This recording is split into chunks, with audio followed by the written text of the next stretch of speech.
Vizunwe Casa Samyan Zina Sura Jizunuwe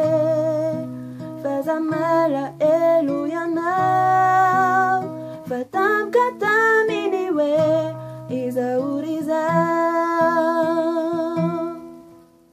Nalavichaza Numisana La fitava kutimba metilau Fatu kamputa kanisina nenyulutina Taruvi fana nyana ranau Miraki chatuan pura landava Areza de la safisaina na lucha yanau Fizauti yanau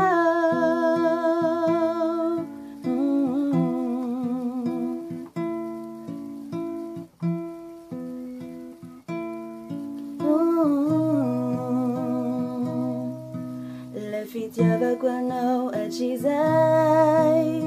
Tetsi yuvitsum Arimbula tu nitalu Ila fiti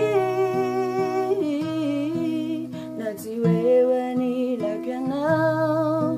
Detaru vifona achan Na misya zanyelatan La fiti afanao Nalavichaza numisanau La fitiava kutimba metilau Fatu kamputa kanisina nenyulutinau Zarubi fana nyana ranau Miraki chatuan pula landava Areza de la safisaina na lucha yanau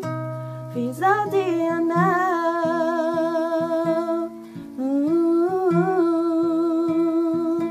Fizauti yanau